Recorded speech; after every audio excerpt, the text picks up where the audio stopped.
Hello everyone, myself Charanjit Singh. In this part of the video, I am going to cover some other chemical properties of the metal and non-metal. So let's start with the next property of the metal. Next property of the metal is reaction of metal with acid. So in this property, we will see when metal react with an acid, it will always form salt and hydrogen. For example, I'm taking the example of iron. When iron react with hydrochloric acid, that is HCl, it will form salt and hydrogen. Next example is magnesium. When magnesium react with acid, for example HCl, again I'm taking, it will form magnesium chloride, which is a salt and hydrogen. Similarly, when zinc react with HCl, it will again form zinc chloride and hydrogen, which is again a salt. So generally we can say when metal react with dilute acid, it will always form salt and hydrogen. Now move to the next property.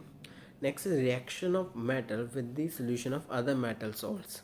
Other metal salts means metal combined with the salt. For example, copper sulfate, zinc sulfate. This kind can be taken as an example of metallic salts.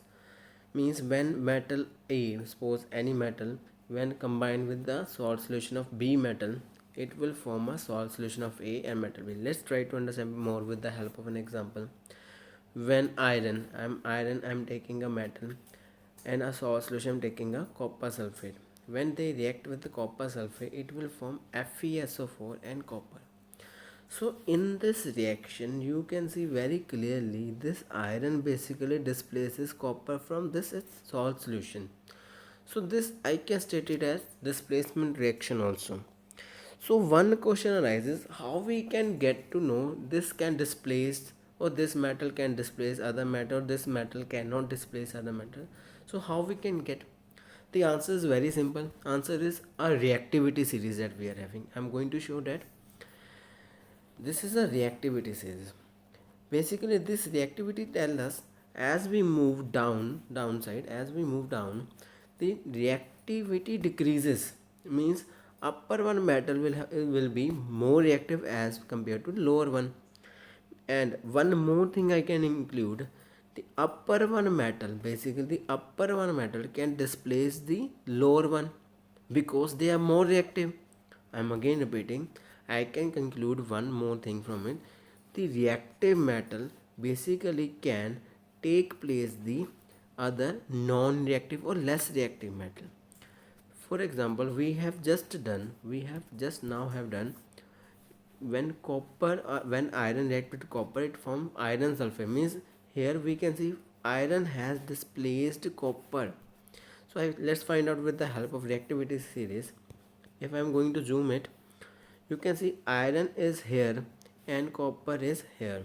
Means iron will be is more reactive as compared to copper. So basically iron can displace the copper, or iron is displacing the copper in that reaction. Okay. Similarly, for the next reaction, I'm having zinc when it reacts with copper sulfate. Now let's find out in the reactivity series where is zinc and where is copper. Now from this reactivity I can find zinc is here, now copper is here. Again I can conclude zinc can displace copper because zinc is more reactive, as my reactivity series is saying. Okay. So a reaction can be stated when zinc react with the copper sulfate. So it will form zinc sulfate and copper. That means zinc has displaced the copper. So again I can write it as a displacement reaction. Okay. Now move to the next topic. Next is reaction of metal with non-metals. This is very important topic. Reaction of metal with non-metals. So metals were what? Metals which can donate electron, and non-metal which can gain electron. Basically reactivity of the element is basically to attain a valence, or to fill their valence shell. Now basically metal lose electron to complete their valence shell, and they form positive ions, which is called a cation.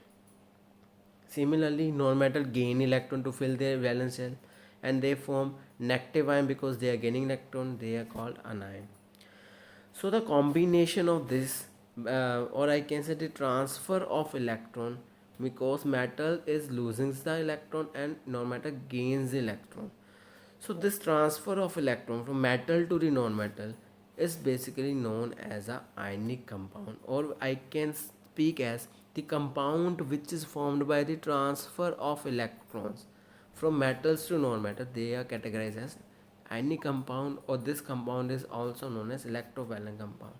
Why I am saying ionic compound? Basically this ion, it contains ion. For example, it contains positive, which is we are getting from the metals, and negative we are getting from the non-metals. So basically it contains iron, so that's why it is called ionic compounds or electrovalent compound, because they are transferring the electrons. Let's try to understand with the help of one example. Let's see the formation of NaCl. If I need to form a bond of NaCl, we know NaCl is what? Na atomic number of sodium is 11. I can write sodium as 2, 8 and 1. Okay, 2, 8 and 1, and chlorine as 2, 8 and 7, because a chlorine atomic number is 17. Okay, again I am repeating. If I need to write the formation of sodium, I will first of all write the sodium symbol.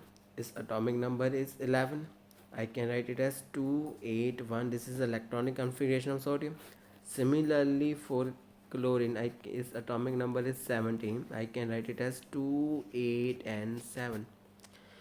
Now if I am going to draw that valency for it, I know it is for sodium it was 2, 8 and 1, means 1 electron in the valence shell. So I am writing on making one dot here. Okay, we have to make the dots whatever they are having in the valence shells. Similarly for the chlorine, I am having chlorine configuration is 2, 8 and 7. So 7 electrons are there, so I have to draw 7 dots: 1, 2, 3, 4, 5, 6 and 7. Okay, now what I know, to become stable this sodium will transfer the electron to this chlorine, and chlorine will gain the electron from this. When chlorine will gain the electron, it will acquire negative charge, and this sodium will, when it loses, it will acquire positive charge. Okay, so when the basically what is happening here, sodium basically its configuration is 281. It loses one electron and become Na positive, which is called a cation. Okay, and its configuration becomes 2 and 8 because one electron is lost by the sodium, and this lost electron is being gained by this chlorine, whose configuration is 287. It requires one electron. It gain from the from the sodium, and it becomes 288, but as a result it becomes negative, which is called a anion. Now you can see one thing, here is positive, here is negative, and we know positive and negative always going to attract each other. So Na positive and Cl negative combine and they form NaCl, which is, so they are having basically electrostatic force in between them because of presence of positive and negative charge. Okay, similarly we can do for magnesium chloride, or we can make the configuration for any other for example, I can take example of aluminum chloride, AlCl3. You can try by yourself by doing this. Now we got an idea about what is ionic compound and electrovalent compound. Now we will talk about the physical property of the ionic compounds. Basically the ionic compounds are formed by the transfer of the electron that we have seen just now. So if I'm going to talk about physical nature. Basically ionic compounds are solid, hard, and they are generally brittle. Brittle means, for example, if you want to bend a brick, okay, if you want to bend it, it cannot be bent, but when you are applying a greater force, it will completely break down. That is called brittle type materials, means you cannot bend, but when you applied force, it will completely break down. Next one is melting point and boiling point. So basically ionic compound have high melting and boiling point. Solubility, basically they are generally soluble in water. For example, NaCl is means common salt is soluble in water, but they are insoluble in such solvent like petrol or kerosene, and they are not being soluble in that. Next one is conduction of electricity. Basically, ionic compound conduct electricity, only the condition is they can conduct electricity in molten state, but they cannot conduct electricity in solid state. Means when you are going to add it into a aqueous solution, they can conduct electricity, but in solid state they cannot conduct electricity. So this was all about ionic compound. In next video I'm going to continue with this chapter.